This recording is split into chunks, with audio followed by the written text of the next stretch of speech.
what is the advice that he is giving his son? He says, وَلَا تُصَعِّرْ خَدَّكَ لِلنَّاسِ. Literally, it would mean don't turn your cheek or don't turn your neck so that your cheek shows because of people. So that's literally what it means. So that needs a little bit of an explanation. Sa'ad in Arabic was used for a sickness that happens to animals, like a camel. And when it happens to a camel, like you know how when a person sometimes when they get a stroke, they lose their nerve connections to some part of their face, and their face is like one side of their face is paralyzed.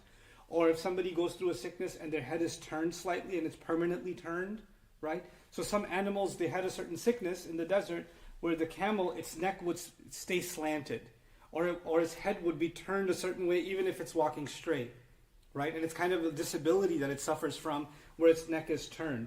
And from it came the idea of somebody who is being arrogant towards somebody or frustrated with somebody. So you're talking to somebody or you see them at a party or something, or they're having a conversation with you, or even they called you, and all of a sudden your face kind of did this neck turn thing out of frustration, out of, I don't want to deal with this person, out of exhaustion, whatever it may be, but you turn this face.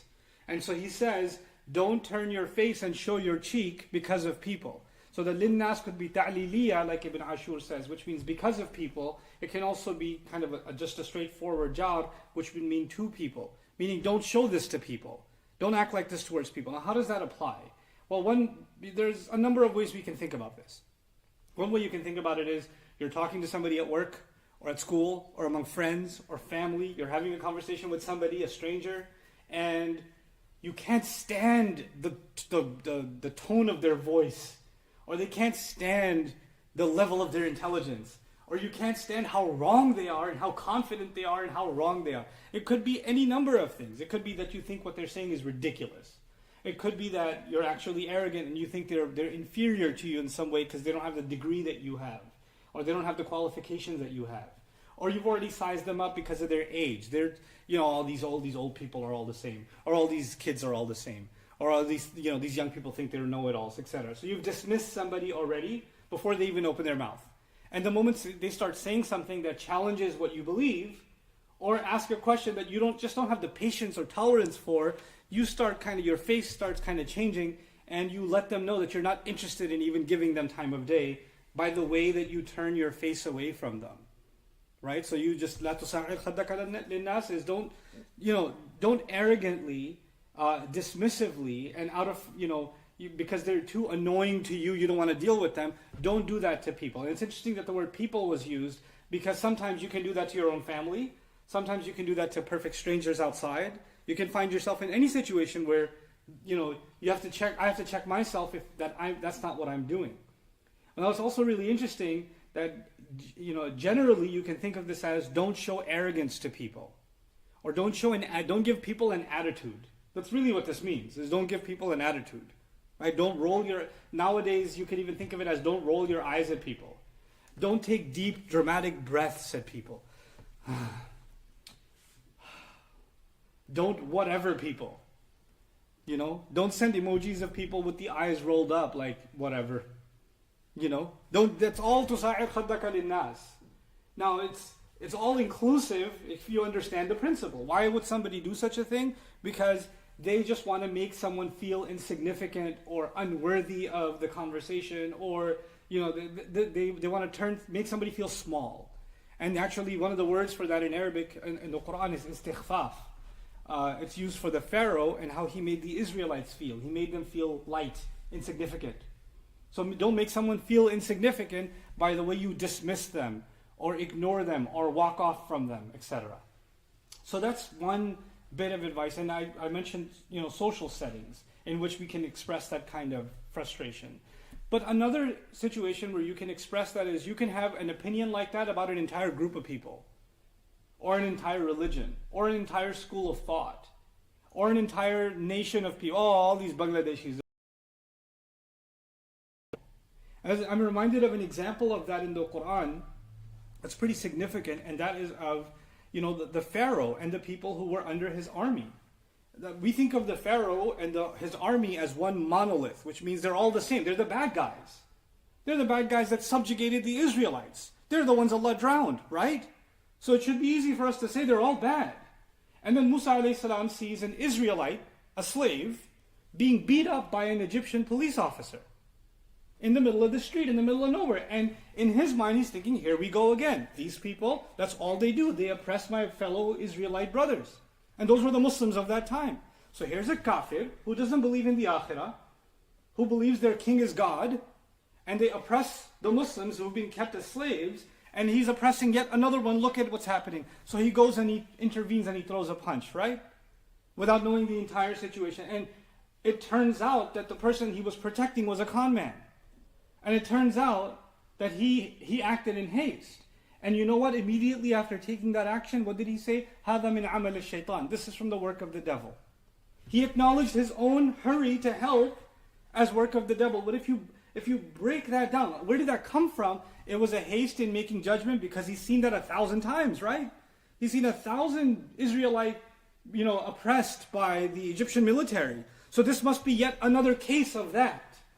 It cannot be judged on its own merits. It has to be judged by the previous cases that are all like that. So what we do is we tend to develop opinions about people and oversimplify that and not look at individual cases. By the way, one of the most important people in the story of the Israelites is actually a military man who came to Musa alayhi salam to let him know that he has to escape Egypt before they arrest him because they'll kill him.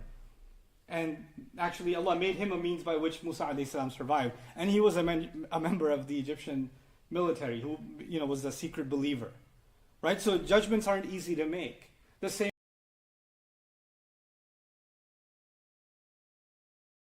So what is he telling his son? Don't be quick to pass judgment on people. Don't be quick to dismiss people. Whether you're engaged in conversation with them or you have a group in mind that you've heard so much about them, so much rhetoric about them. We hate it when people stereotype Muslims. But the remarkable hypocrisy of it, Muslims themselves stereotype each other depending on what country they come from, what race they come from. We don't like it when somebody does it to us. We're number one at it. We're better than anybody else. What are you talking about? We don't like to be thought of as inferior citizens of any country. And yet there are people in Muslim countries, in our societies, who we think of as inferior because of the race they belong to or because of the economic class they belong to.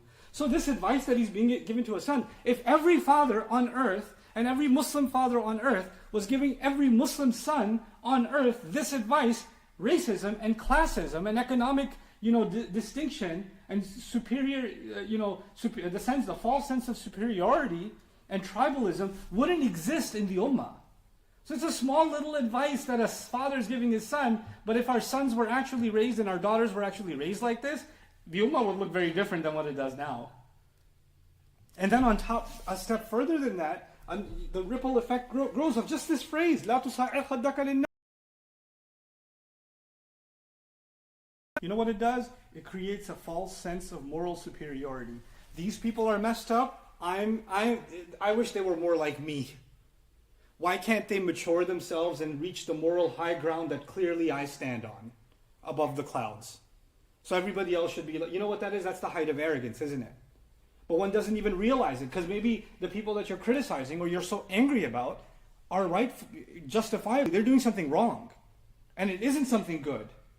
But you know what? If you look at this ayah, it's so beautiful. The Quran is so balanced. This ayah and the last ayah. The last ayah talked about, he told his son, encourage and stand by what is right. Remember that? Stand by what's right and stand against what's wrong. وَأْمُرْ بِالْمَعْرُوفِ وَانْهَى عَنِ الْمُنْكَرِ. Right?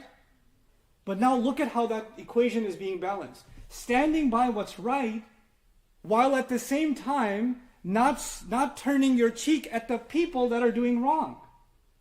You can call a wrong without getting angry at the people that are doing it.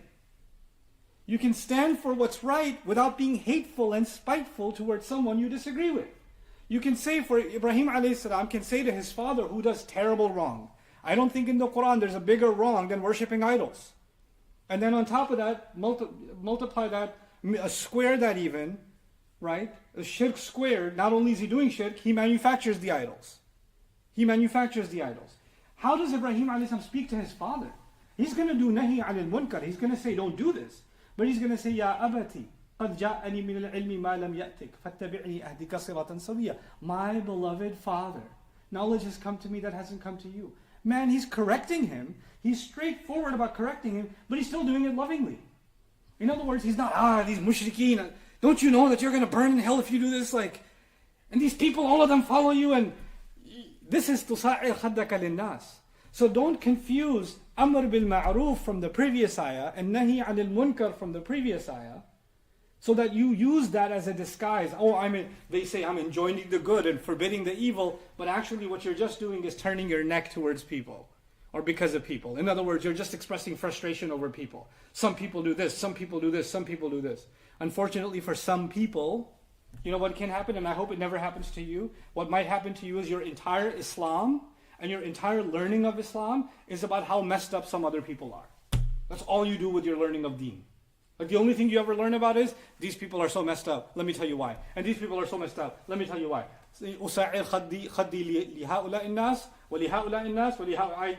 I turn my cheek from these people, then these people, then these people. Stand by what's right and stand against what's wrong. You don't have to comment on people. Principles is what we defend, and evil is what we stand against. We don't have to stand against people. We don't have to do that in most cases. We're not talking about war, but in the war of ideas and morals and principles, these aren't personal attacks. And so he's teaching his son, standing up and being morally upright and having integrity does not give you the license to be rude and to be judgmental and commenting and angry and frustrated with people. Don't conflate these two things with each other. They don't go together. For some people, they do go together. But look at the wisdom, right? So he says, وَلَا تَمْشِي فِي الْأَرْضِ. Then he adds, وَلَا تَمْشِي فِي الْأَرْضِ مَرَحًا. And so first of all, don't be scoffing towards people and don't turn your cheek towards them and all of that. But then he says, وَلَا تَمْشِي فِي الْأَرْضِ مَرَحًا. He says, don't walk on the earth. And marah can be translated as an expression of farah and iftikhar also. Don't walk on the earth with so much pride. So one translation is, don't walk on the earth with arrogance, or don't walk on the earth with pride. In other words, don't walk around like you're all that. Right? Don't walk around seeking attention.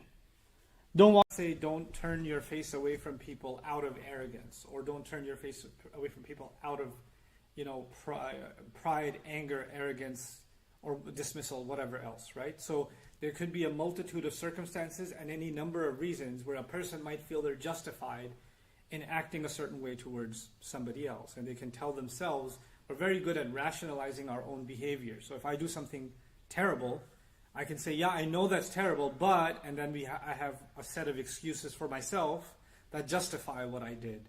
So even though I know it's bad, I can tell myself it's not that bad, right? So what Allah did here is, He didn't give the bad reasoning, because then somebody can even tell themselves, well, I didn't do it for that reason, therefore it's not that bad. Right? So He kind of made it a blanket statement of not turning away. Now, one of its manifestations that I think we should think about, really seriously think about, is there's this notion in the Quran about making someone feel worthless. Making someone feel not worthy of even a conversation. Making someone feel little. To make someone feel little. And actually the concept of being little and being humiliated are associated with each other. So saghar in the Quran, which comes from the word saghir is small, saghar is actually humiliation. And when the devil was being removed from the company of Allah and the angels and all of that, when he was being expelled, Allah told him, إِنَّكَ مِنَ الصَّاغِرِينَ. You are from those that are small. In other words, you're humiliated and you're insignificant. You're being made insignificant. Now, how do you make somebody feel small? You and I can be in a difficult conversation, and or somebody says something we didn't want to hear, or you hear something outrageous, and you want to give a response, and you decide not to give a response. You decide to just stay quiet, right? That's a good thing. Instead of being impulsive and exploding on somebody and putting them in their place, or giving them a zinger right back. Oh yeah, if you can say that, I can say 10 more things to you. Or I can raise my voice. We've already studied in the Quran, that's actually coming to lower your voice, right? So, and أَعْرِضْ عَنِ الْجَاهِلِينَ, ignore people that are being outrageous. That's there too. But being silent when somebody's being erratic, when somebody's being outrageous, that's something else. This ayah is about something else. This ayah can also apply in us doing something wrong. When somebody's talking to you, one way you can avoid dealing with something is somebody comes and talks to you, hey, I need to talk to you about what happened last week. Or I need to bring up that issue with you. And you say, I don't have time for this. Don't bring it up. No, I'm not going to deal with it. Don't waste my time. Oh, not that again. Or one way or the other, you avoid the subject by not dealing with it at all. And that's another kind of turning your cheek. And this could be also done by, hey, I need to talk to you, no response. I need you to tell me what's going on, no response. And what they call the silent treatment to somebody. So you can be, driving together and you're asking, your parent, or a parent is asking child, or siblings are asking each other, hey, so how was your day? No answer. What's going on? No answer. Complete silence. And when you give somebody complete silence, in their mind, why are they ignoring me? Why aren't they answering anything I'm saying? Are they angry with me? Did I do something wrong? Are they, upset with me? Are they just ignoring me because I don't think I'm worth? There's all kinds of negative thoughts that come out, don't they? The point being, if you don't make yourself clear, and you think that you're silent, and your silence could be for good reasons. Oh, I was silent because I was thinking about something, I was lost in thought, I was distracted. Could be something innocent. Or I was silent because I was just thinking of how to respond and I couldn't come up with an answer quickly. Or I couldn't respond because, in fact, I was angry and I was thinking the wrong thing, so I wanted to calm down before I answered. You can do that later, but in the moment when you ignore somebody and not respond to them, it's better for you and I to be straightforward in our speech and say, hey, I can't respond right now, I'm not feeling okay. Or I don't think my response is going to be healthy at this moment, but we can talk about this a little later. And if you have in family those kinds of situations, it's on me and on you when somebody says that to us to say, I understand, we'll talk about it later. Instead of, what do you mean you can't talk about it right now? The person's already overwhelmed, we poke at them some more until they explode. Let them be. Let them be. But if you and I start just ignoring a person completely, they're just not even saying that I need space, not even saying that I need to think about it, not even saying I'm a little bit upset right now, let me just calm down, or whatever. If you need to say something, just say it. Or if you say, I don't have a response at the moment, or I don't want to talk about this at the moment, that's okay. But at least you give a dignified response. Silence on its own and just completely ignoring someone is not a dignified response. It's actually an arrogant response. Whether you're being arrogant or not, it will be received as arrogance by somebody else. It'll be received as, I'm not worthy of a response. You think I'm worthless. And that's how it will be perceived. And that can become a form of arrogance. So it's not just about, well, I didn't mean that, so it's okay. It's not just about what you and I mean. It's also about the effect on somebody else's feelings. You see? So it's not always just about intentions. It's also sometimes about unintended consequences. And turning our face away from somebody, ignoring somebody, or giving somebody the silent treatment, even if we may have justified reasons, can actually have unintended consequences. And they're being avoided. The intention has been removed from the equation just to get away from that habit. Just don't ignore somebody just for the purpose of ignoring them, whatever your reasons are. If you need to ignore them, if you need to take the space, even the Quran said it, إِذَا خَاطَبَهُمُ الْجَاهِلُونَ قَالُوا سَلَامًا. They respond peacefully. Salama can be a hal there too, not just a maf'ul bih. So it could be they respond saying peace, and it could be they respond in a peaceful manner and say, we don't want to, we don't want to engage in this conversation further. Or even when Allah says, when they walk into a company of conversation or a social gathering in which there is lahu, there's useless talk going on, or there's evil conversation going on. He says, marru kirama, they pass by dignified. What that means is they maintain their dignity and they also don't humiliate the people that are doing the wrong thing. They can maintain a sanctimonious approach for themselves and for others. They can actually be dignified for themselves and others, even if they don't want to take part in something wrong. So we have to be mindful of that. But now we come to today's subject matter, what Allah connected, these concepts Allah connected with each other. The next advice He's giving His son in the same ayah is وَلَا تَمْشِ فِي الْأَرْضِ مَرَحًا إِنَّ اللَّهَ لَا يُحِبُّ كُلَّ مُخْتَالٍ فَخُورٍ. I'm going to dedicate a little bit of time in this khutbah to two words, marah and fakhur. Those are kind of a little bit difficult words. or rich words, and I don't think we should pass over them quickly. In fact, there are three words. There's marah, and there is mukhtal, and there's fakhur. So we're kind of getting, mukhtal is easier, so we'll give a little bit less time to that. But marah and fakhur are more rare, and I think we need to really dig into what they mean and get the most out of this ayah. So let's talk about this word marah. What is Allah saying? He's saying, don't walk on the earth with marah. So I won't translate that word yet. Don't walk on the earth with marah. Right? Now, simple translations might say, don't walk on the earth with arrogance. Don't walk on the earth with pride. Don't walk on the earth with overconfidence. But as we'll see,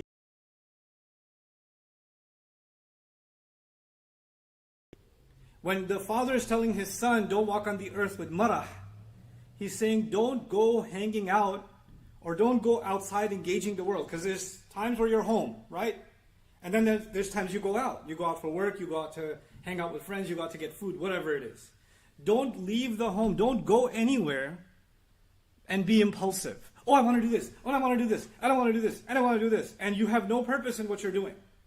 You're just jumping from one thing to the next, to the next, to the next. You know, a crazy example of that is sometimes there are different cultures in the world, right? So people come from very conservative societies to America.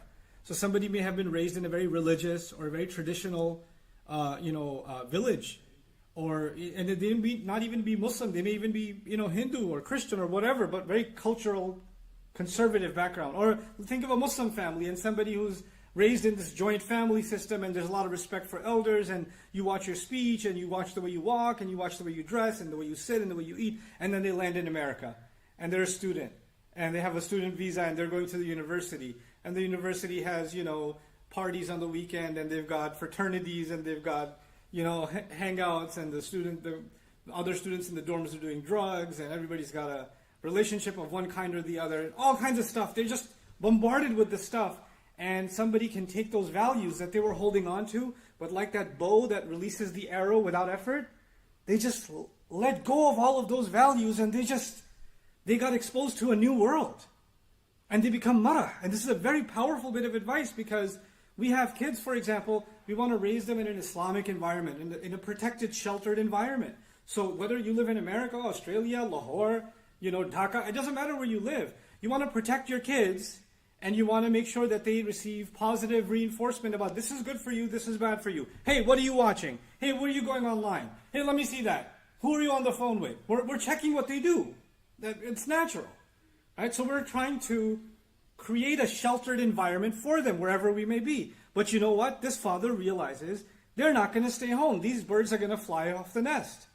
They're going to go outside. And when they go outside, all the things I protected them from, all the things that I didn't want them to just spill into, all the things I didn't want them to be exposed to, they're going to get hit with all of it all at the same time. They're just going to get sensory overload. There's going to be so much access to so much wrongdoing, and I'm not going to have any control over it. And he's saying, in those moments, because now you have the ability, you have the appetite, you have the curiosity, you have the ability, you have the perception of freedom, right? And then, especially in that moment when somebody tries to give you good advice, you can turn your cheek. You can just, I don't want to hear this, right? So in that moment, you can become impulsive and not think twice about how you're violating others and yourself. And that is a form of arrogance. So by extension, it becomes arrogance. By extension. Because arrogance is a lack of consideration for anybody else but yourself. وَلَا تَمْشِي فِي الْأَرْضِ مَرَحًا. The word marah here, Hassan Jabal added an insight of his own, and I really liked his insight in his lexicon. He said, التسيب من القيم والضوابط وعدم الالتزام بها عند وجود القوة والنعمة. He said this is when someone slips out, like the plant slips out of the earth, like the arrow slips out of the bow, like the water slips out of the container, right? Is when a person slips out of their value system. Is when someone leaks, they lose themselves. And the values that were holding them and containing them, they no longer commit themselves to them. It becomes too easy for them to let them go. It's too easy for them to let them go. And when does it let them go? He says, عند وجود القوة والنعمة. the moment they find power and blessings. What he means by that is when you're independent and you can do it, who's going to stop me? That's power. Blessings means you got money, you got strength, Allah has blessed you with the ability for, transportation, your appearance, whatever it may be. Now you've got these blessings, now I can do what I want with them. The father is telling his son, listen, you are going to feel powerful, capable of doing whatever you feel like, whatever impulse comes to you. And that's going to be a trial that you have. But it's interesting that he put these two seemingly unrelated bits of advice next to each other. He said, first, don't scoff at people, and then don't be impulsive, basically, right? What is the connection between these two? As we contemplate that, we could think about how when we become of age, we basically, the Urdu expression is par nikal aaye, right? A person, comes in their own, and they kind of, the Urdu expression means they've sprouted wings, meaning they act like I'm not a kid anymore. You can't tell me what to do, right? I'm not a baby anymore, dad or mom. So they've become their own person. And in that moment, when they become their own person, it is when they become extremely averse, extremely hostile to any kind of advice. And actually, it is a time when, because you're hostile to any kind of advice, you develop this shell around you which is constantly putting others down or dismissing others.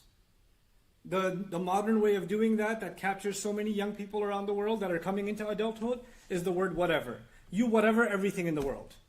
Anybody's giving you whatever. And you don't have to say whatever. You can just say half the syllables and whatevs. Or you can just roll your eyes. Mm-hmm. Oh God, here we go again. Or you could just take a deep breath of disdain. Are you done yet? You could just say that with your face. Are you done giving your lecture yet? Can I just go live my life now?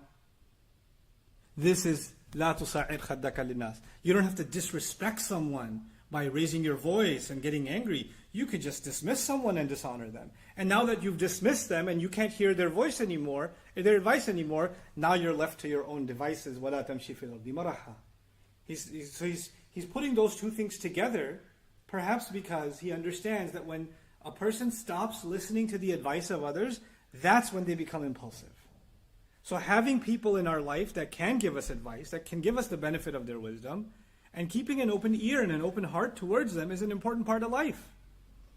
And then وَلَا تَمْشِ فِي الْأَرْضِ مَرَحًا. This isn't just even first of them, Allah mentioned people. لَا تُصَعِّرْ خَدَّكَ لِلنَّاسِ.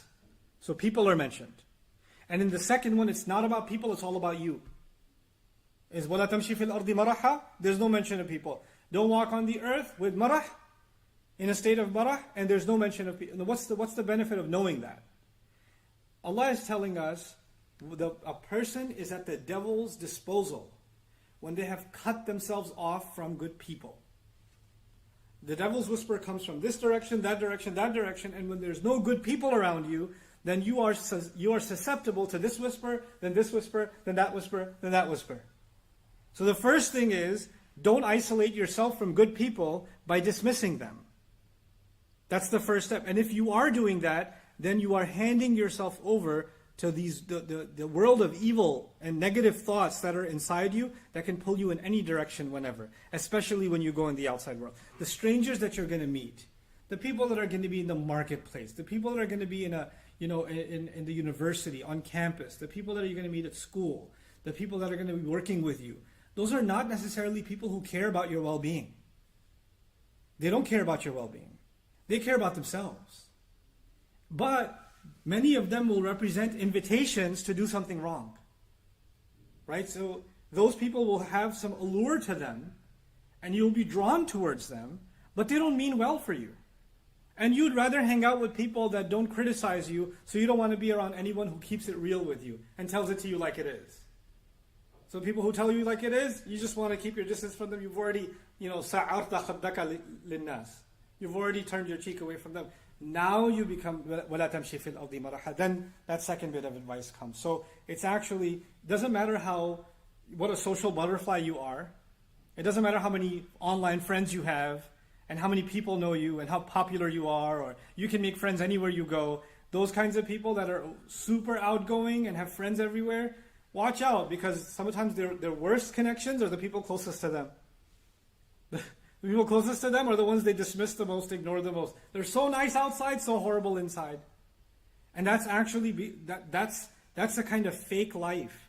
That's a kind of fake set of connections. And that's actually what's going to be commented on in that last comment where Allah says, إِنَّ اللَّهَ لَا يُحِبُّ